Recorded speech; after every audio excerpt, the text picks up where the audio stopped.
Hello, and welcome to another episode of the WildWestGamer. And you join me, the WildWestGamer, here I should introduce the Gaming Grotto. I've never introduced that. This is the Gaming Grotto. It's where I have all my gear set up, all my stuff, TV, games, console, games, laptop, music, all that all the good stuff. Basically, I've just put a video up about an hour ago now, I think, of a review. But I remember that I really wanted to talk to you about something quite special, because it's one of the reasons why I started the channel. So I'll get to that in a sec. First of all, though, thank you again if you're watching this. It means a lot, really does. Please subscribe and please leave your comments and opinions, any suggestions, anything like that. I will try to, if there's however many, I will try to refer to them or answer them, or do whatever I can to assimilate those into this channel, this show, this program, whatever you want to call it. So thanks a lot. Just get that out of the way. What I want to talk to you about today, it's basically J.J Abrams and the Star Trek franchise and the Star Wars franchise, and just how awesome it is that this guy is doing both. J.J Abrams, if you've not heard, will be directing Star Wars Episode 7. I don't know if he's doing 8 and 9. It would be awesome if he is. I would love to have the influence of the same director all the way through, as well as because he'll also probably be involved with the writing and producing as well.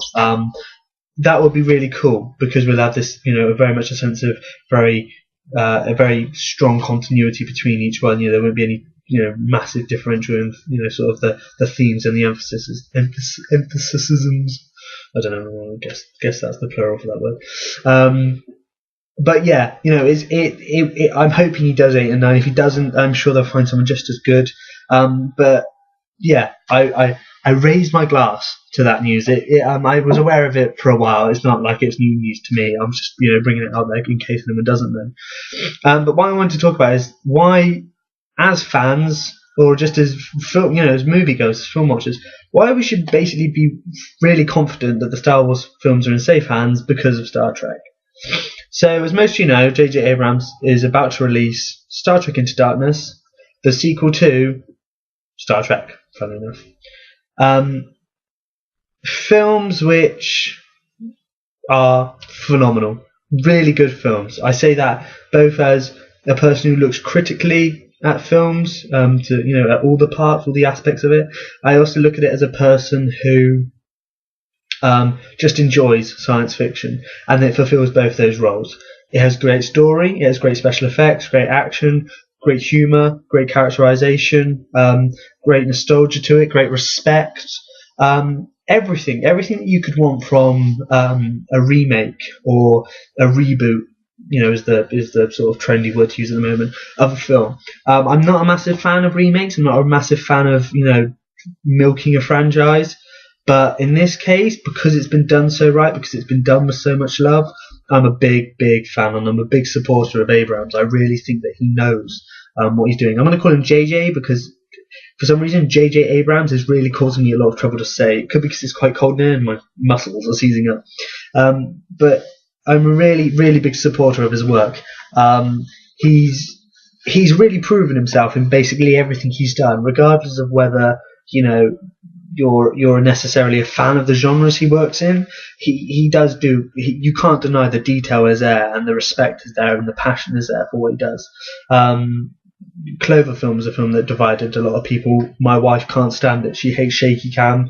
I love it. I really think it's a great film. I think that though he was trying to create a Godzilla-esque, sort of movie monster, which maybe there's calls for a sequel. People definitely want a sequel to it. So perhaps with more out there, it will gain that sort of, become that sort of icon.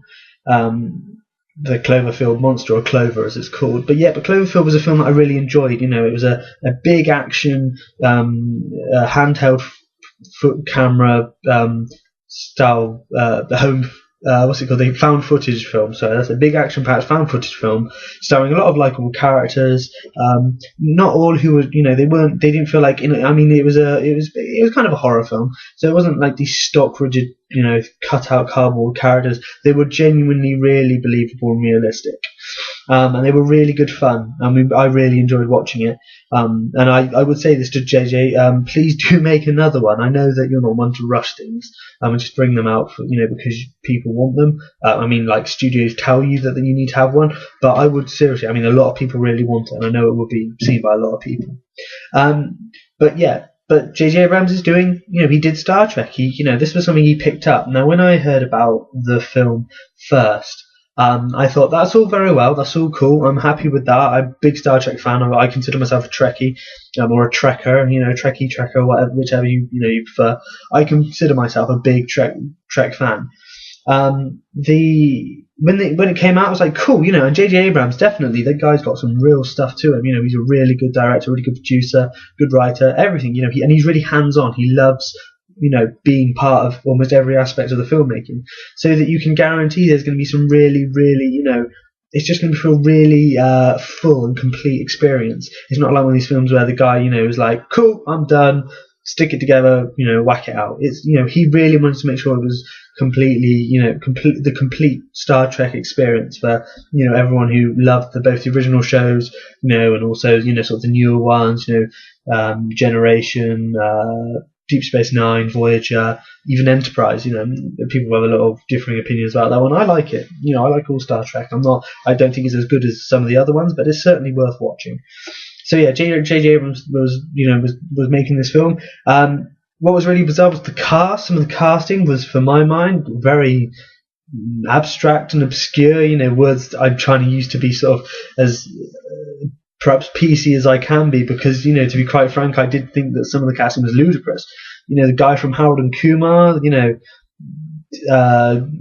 guy from Just My Luck, starring Lindsay Lohan, the guy from Heroes, the guy from Shaun of the Dead, just these people who really didn't strike me as being the people I would have gone to. I don't know who I would have gone to play these characters, because we're dealing with such iconic characters in the sci-fi genre. But when you see them on screen, when you see them, whether it's because they're in the uniforms or because they're in the it's Star Trek or whatever, they really do. You really do believe they are Kirk, Spock, Sulu, Scotty, Uhura, McCoy. You really do. You really, really believe that these characters are who these actors are who they're playing, and it's not because they're impersonations. They are very much their own, their own characters, and that's really good as well. Because now what we have is a new generation of Star Trek fans who can claim they have their own Star Trek, but it's still one that connects them to the original series, the daddy of all Star Trek. And I think Gene Roddenberry, the creator of Star Trek, would be happy about that. I think he would. I know the wife, his wife, reprised her role as the computer, the ship's computer for Star Trek. You can hear her voice at the beginning, and I think she actually gave Abrams her blessing on behalf of Roddenberry. I think so. That may be just me trying to add a bit of romanticism to it, but I think she did, and that would have been that. If I am correct about that, I'm pretty sure I heard that. If I am correct about that, that's really nice. That's a really good touch to know that she felt that her husband would be happy with what Abrams was doing with it.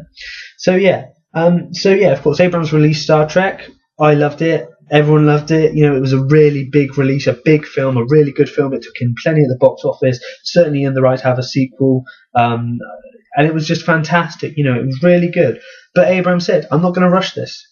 Because people wanted a sequel. They were saying, well, you've got to have a sequel on the way you've ended it. You've not really had the Star Trek film we were expecting. We were expecting to see Kirk at the helm, taking on whoever he was taking on. It wasn't that way. It was a coming of age story about how Kirk learns the responsibility to be captain, and how the crew learn to respect him, as well as work together, and as well as they find all their places. And yeah, so the film ended essentially on Kirk becoming the captain of the Enterprise. Spoilers, sorry, I should have mentioned, but that's not giving away much. Even if you hadn't seen the film, you knew that was how it was going to end after you'd watched 10 minutes of the film. So yeah, so of course Abrams then goes quiet about what's happening. Brings up Super 8, again a film which had a lot of secrecy about it, because J.J. Abrams loves secrecy.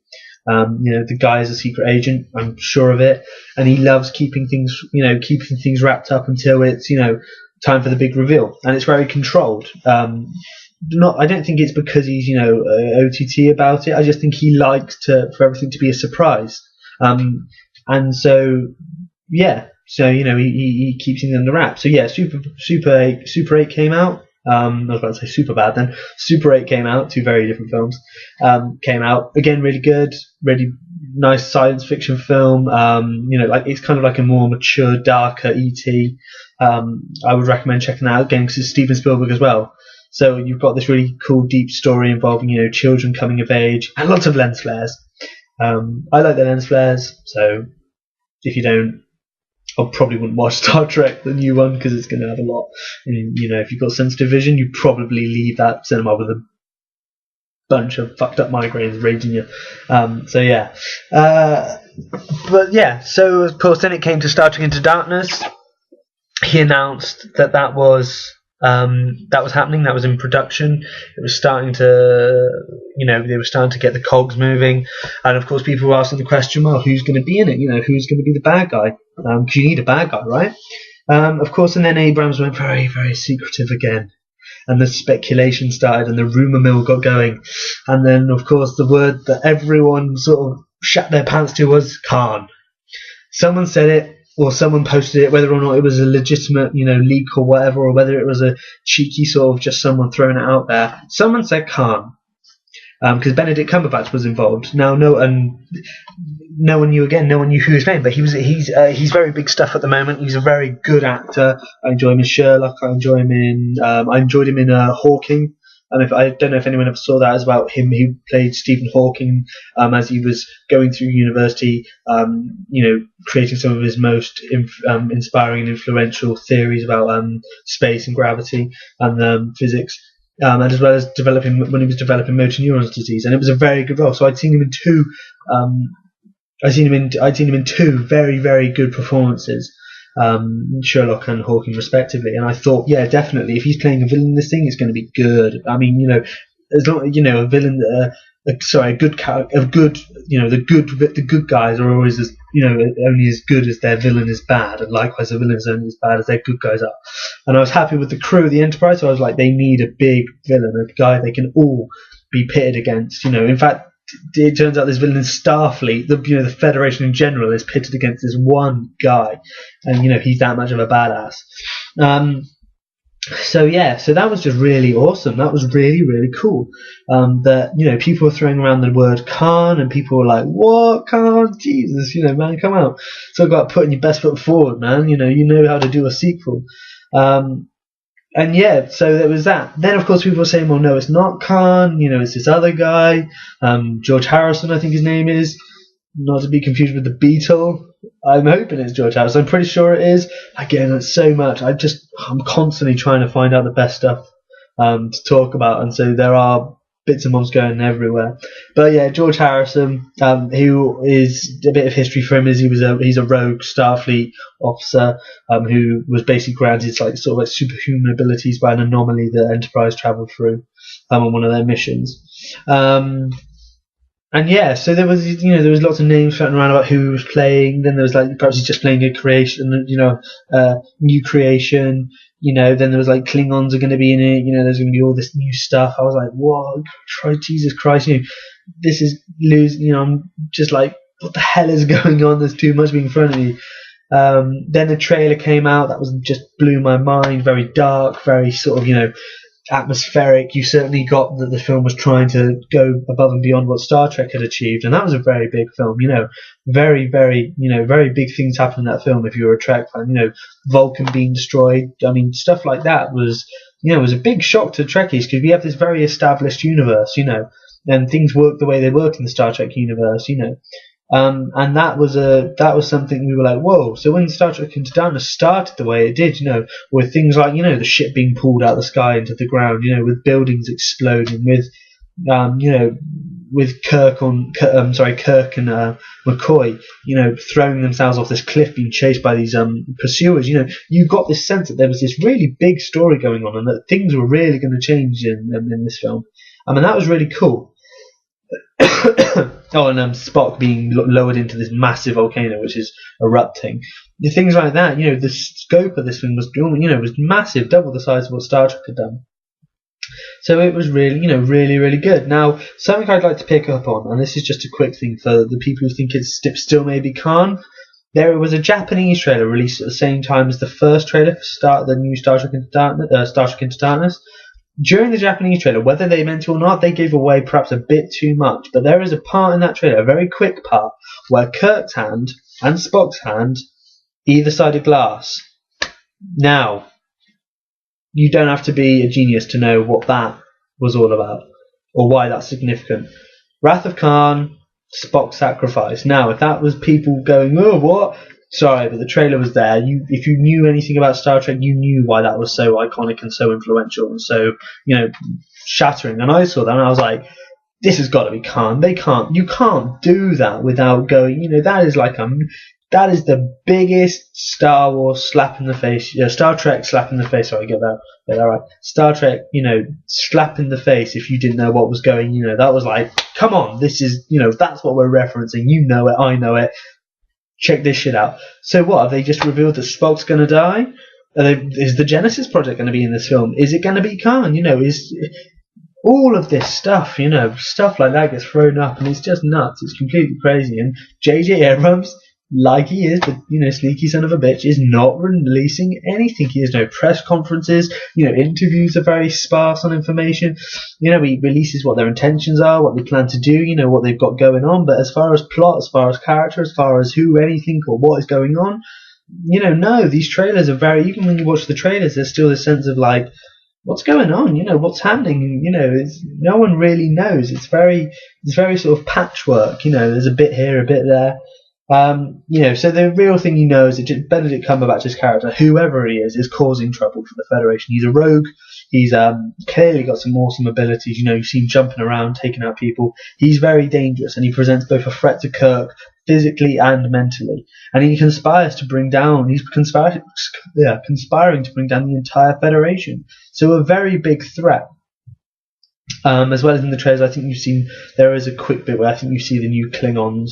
As in the Klingon ship, you don't actually see the Klingons. So I'm hoping that they play a very big role as well. Though I would recommend. I mean, I know it's too late. The film's probably complete now, and they're in post-production. But the Federation Klingon War, unless you're really going to do it, and I mean really go for it, I wouldn't bother doing it again. Just that's just my personal opinion, because it's been done.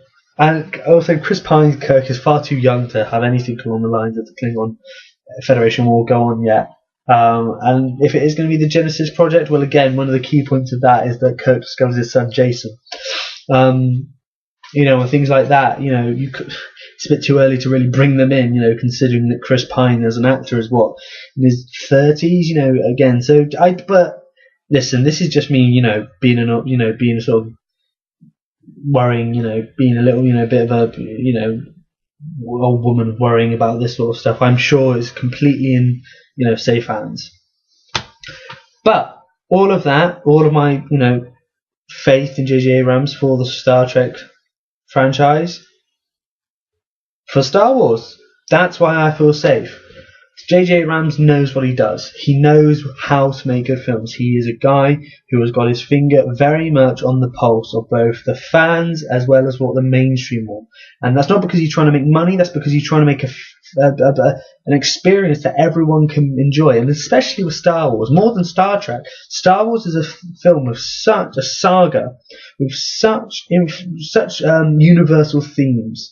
About camaraderie, about friendship, about, strength, about loyalty, about, good versus evil, about black versus white, well, actually, funny enough, black versus white, not just in the concept of good versus evil, but also, black, as in the Lando Calrissian. Lando Calrissian was, well, as far as black characters go, there weren't that many black characters in Star Wars, but Lando Calrissian, a black character who played a very poignant role in Star Wars. At this time, at times like that, black characters still were quite sparse on the ground in films. I really credit it. I really credit Star Trek and Star Wars with trying to overcome those boundaries of race. I mean, segregation based on race is just pathetic in the first place. We're all equal. We all bleed red. We're all human beings. Christ, I mean, I'm racism. I don't know about you guys. I don't want to get political or something, but racism. Just a quick thing. It's pathetic. It is pathetic. It doesn't matter whether you're white, you're black, you're Asian, you're Inuit. It doesn't matter what you are. You are who you are. You are a person. You were made. Whether you believe in a god, you were made by a god. If you believe, we evolved. You were born due to the biological urges of whatever. And we all exist, and we all have a right to exist equally. And I really consider the fact that Star Trek and Star Wars try to show this camaraderie, between different colours at a time when colour was still an issue. Now, not so much during Star Wars, because Star Wars, of course. The Star Trek was done during the 60s, where there was a lot of tension over segregation of races. But Star Wars as well, Lando Calrissian, a very important character, a very key role. Han's backup, Han's second, and the guy who essentially destroys the second Death Star was a black guy, and that was really cool. It was like, go George Lucas. And Lucas, of course, did Red Tails as well. It was directed, of course, by some other bloke. I didn't really care, to be fair. I mean, I liked Red Tails. I just thought, it was alright. It wasn't too brilliant. But again, Lucas, showed his enthusiasm for, overcoming, the divisions of race. He wanted to show that, everyone, fights as hard as they can when it matters. Everyone is equal when it comes to fighting for what's right. And there should never be any difference just because of someone's colour. And that's what he showed in Red Tails. Again, he made sure he told the story of the black pilots in the US Air Force, who were, overlooked. And, no one should be, especially during war. Any sacrifices, no matter how small, is just as valid, regardless of your, regardless of your colour. So that was, that's my little 5 cents in the politics jar. But people are equal. And I'm entirely unsure how I got onto that subject. But universal themes. That's how it was. Yeah. So again, this is the thing. Star Wars, such universal themes. J.J. Abrams is the man who can make it apply to everyone. He did it with Star Trek. Star Trek, he took the themes, he took the ideas, he took the notion of science fiction, and he kept it relevant for the science fiction fans, but he also made it just as enjoyable and just as engaging for the mainstream. And that's important, because what we have now is a film that brings in new members to the Star Trek family. It makes people go, God, I love that film. I want to know more. I want to see more. And nothing's better than hearing people going, what? I saw J.J. Abrams, Star Trek, started watching Star Trek, and now I'm a massive fan of Deep Space Nine or Voyager. And you went, well, how did you get to that from the Star Trek film? I went, oh, well, I started watching the original series and then went through generations and carried on. I went, Jesus, just because of one film you went and watched the entire Star Trek history? He's like, yeah, I love it. And that's really cool to hear people say that, to see new fans, because whilst a lot of people will shun it and go, oh, that's just for the uber geeks, it's really not. If you can overlook the sci-fi, if you can overlook the the transporters and the phasers and ray shields and stuff like that, there is a lot of really important stuff that those books can teach us. A lot of really deep themes. Also like about age, about sort of feeling like out of touch with the world. Never accepting defeat. Overcoming odds. From the strength of friendship, stuff like that. They all have that. Now, in one film, that is a lot to deal with, but I think that J.J. Abrams is a man that can create a trilogy, because I don't think he'll probably do more than a trilogy. I think a trilogy would be a good place to stop. I think because of the power he has now, after the releases he's done, of all the films he's released, I think he could say to Paramount, I think he could say to them, that's it, guys, 3 is your lot. So after In Darkness, one more perhaps, and that would be cool. I don't know what it will be. It could be Star Trek to Boldly Go or something like that. I don't know. But whatever, this film, set a course without sounding again like too many puns. I've always used engaged. I don't think that I should try anymore. But yeah, I think that these films will deliver to us what we're really looking for. That is both the Star Trek films and the Star Wars films. And I think J.J. Abrams will be a man bringing in a new age of sci-fi to cinema. That's a big claim to make, but I think it really will. I think that sci-fi is something that now sort of is a little bit muddied. I think people consider the superhero genres to be sci-fi as well. I don't know. I don't think they are. I think they classify probably more as, action adventure, or just maybe even superhero. Superhero films basically now are their own genre. Sci-fi, keep sci-fi for for the films like Star Trek and Star Wars. They really are where the sci-fi is. Another sci-fi that wants to come in should make sure that it definitely distinguishes itself as that. Try and avoid perhaps the other cliches to fall, not cliches, other genres to fall into. No, but also make sure you do avoid the cliches, because there are now a lot of cliches for sci-fi, and it is a shame to see a lot of good films, what should be good films, fall apart. Battle Los Angeles, I'm looking at you, cheeky, naughty. You promised to be a good film, and I saw you in Empire, and then you quickly fell apart. So yeah, this was a quick video. I wanted to get it out there. But yeah, Star Trek, Star Wars, J.J. Abrams, we can be safe. You can sleep easy, you can rest at night.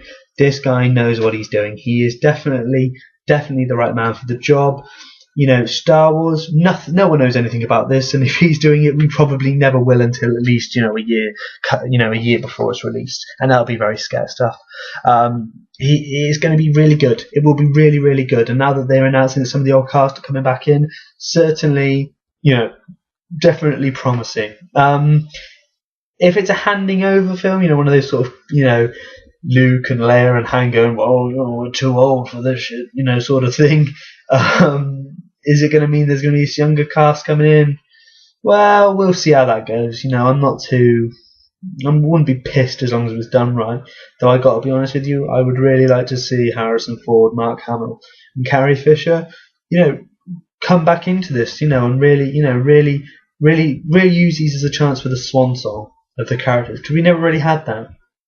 The Empire was finished in Return of the Jedi, and that was it. We never really got a chance to say goodbye properly to these characters. We just knew that part of the saga had been finished, and then it was waiting for the infamous 1, 2, and 3s. Because of course any film saga that starts with number 4 makes you go, well, 1, 2, and 3 have got to be around the corner somewhere, right? So yeah, that's it really, isn't it? We can all be, as far as details go, this was never going to be, I wasn't going to give you guys any sort of secret heads up that I'd hacked J.J. Abrams' computer and knew what he was planning, but really keep it, really keep your ear to the ground, see what you can pick up. If you guys ever hear anything first, let me know. I'd love to know.